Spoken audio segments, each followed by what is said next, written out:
Hello students, आज हम बात करेंगे अपने नए टॉपिक को लेकर जिसका नाम है SDLC। SDLC का मतलब होता है सॉफ्टवेयर डेवलपमेंट लाइफ साइकिल, कि सॉफ्टवेयर को डेवलप करने के लिए किस तरीके का साइकिल यूज़ किया जाता है। इसमें हम इस चीज़ को समझते हैं। देखिए, सॉफ्टवेयर को बनाने का मतलब ये नहीं होता कि बस आपने कोडिंग कर दिया और आपका सॉफ्टवेयर बन के तैयार हो गया। देखिए, जिसके लिए आप सॉफ्टवेयर बना रहे हैं आपको उसकी डिमांड को भी सुनना पड़ेगा। उसने क्या डिमांड दी है आपको कि भाई मुझे इस तरीके का सॉफ्टवेयर चाहिए, क्या सॉफ्टवेयर बनाना है, किस टाइप से काम करेगा, किसके लिए बना रहे हैं, यूज़र के लिए किस यूज़र के लिए हम लोग बना रहे हैं, स्किल्ड यूज़र है, अनस्किल्ड यूज़र है हमारा, तो हमें उस चीज़ का भी इसमें ध्यान रखना पड़ता है। SDLC is a process use by the software industry. जैसा कि इसमें लिखा हुआ है कि जितने भी सॉफ्टवेयर इंडस्ट्री हमारे पास हैं वो क्या यूज़ करती हैं, वो इस SDLC को यूज़ करती हैं। क्यों यूज़ करती हैं? To design, develop and testing high quality software. देखिए, डिज़ाइन करना है किसी सॉफ्टवेयर को, उसको डेवलप करना है, डिज़ाइन बनाना पड़ता है पहले, कैसा दिखाई देगा, कहाँ क्या चीज़ लगी होगी। इस चीज़ को दिखाने के लिए सबसे पहले डिज़ाइनिंग ही करनी पड़ती है।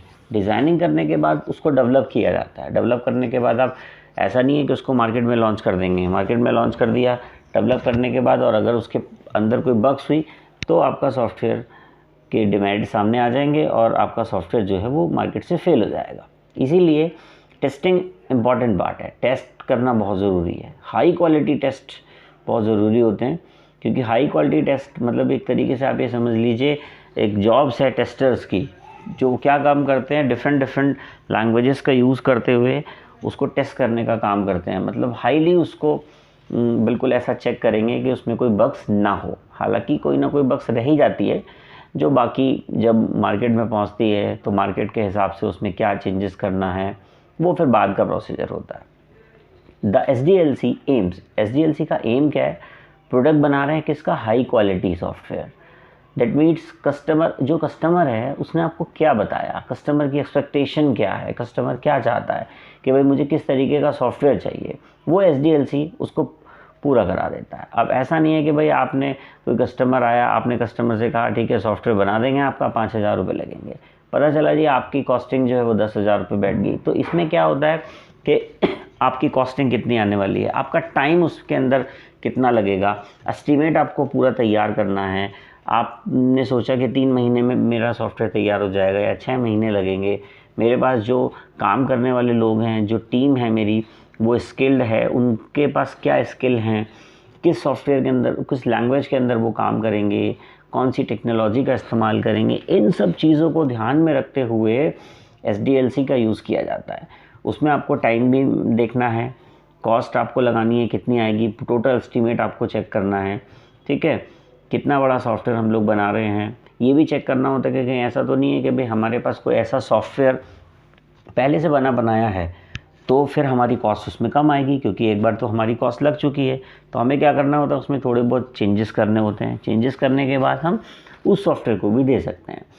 SDLC की अगर हम बात करें तो इसमें डिफरेंट टाइप के फेज़ होते हैं। फेज़ मतलब कि एक स्टेप है, स्टेप बाय स्टेप इसके अंदर काम होता है। जैसा कि आप इस स्ट्रक्चर के अंदर आप देख रहे हैं, सबसे पहले हम लोगों को डिज़ाइन प्लानिंग करनी होती है। प्लानिंग करने का मतलब है कि भाई आपको एक प्लान करना है, आपको क्या काम करना है, कैसे करना है, कस्टमर की रिक्वायरमेंट क्या है, उसके हिसाब से आपको प्लानिंग करनी पड़ती है।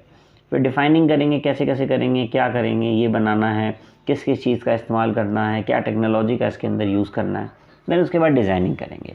डिज़ाइनिंग करने में क्या होता है, डिज़ाइनिंग करने में भी डिफरेंट चीज़ें आ जाती हैं।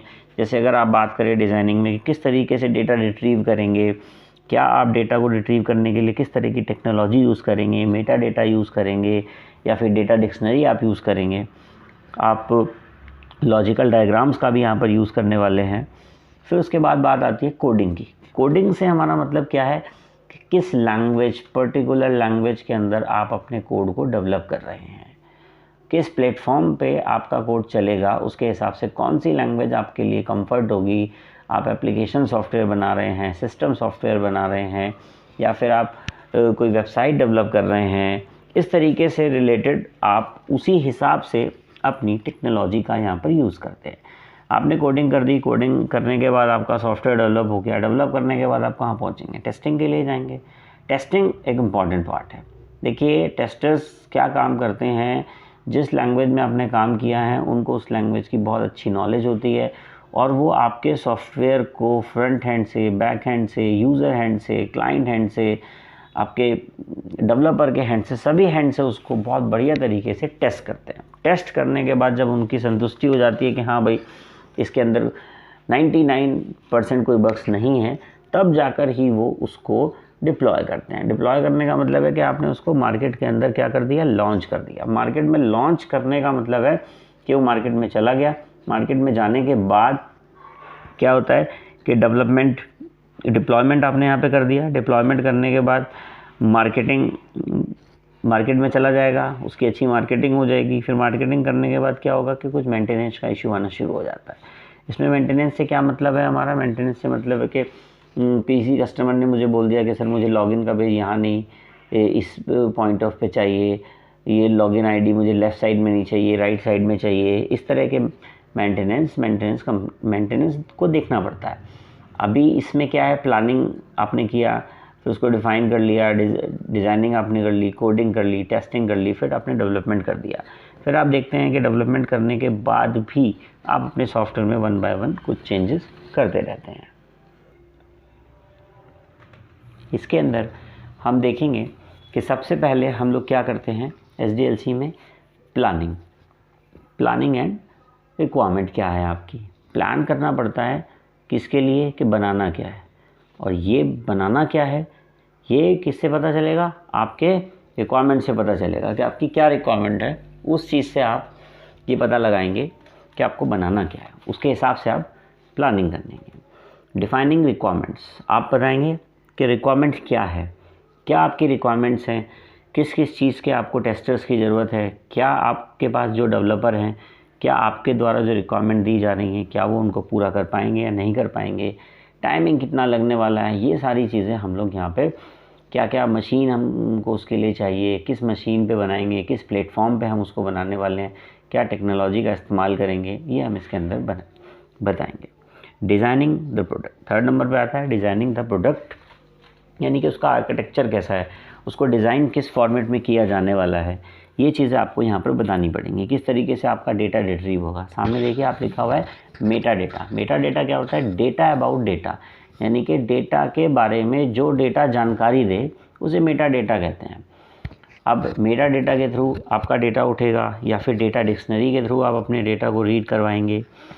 इसमें आप होता है कि आप लॉजिकल डायग्राम बना सकते हैं, डेटा फ्लो डायग्राम यानी कि DFD आप इसको यहाँ पर डेवलप कर सकते हैं।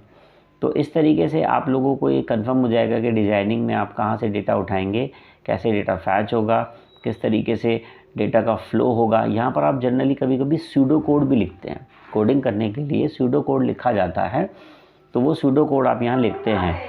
और उसके बाद जनरली जो सूडो कोड होता है वो ये प्रोग्रामर्स जो डेवलपर्स होते हैं हमारे, उनके लिए बहुत हेल्पफुल होता है।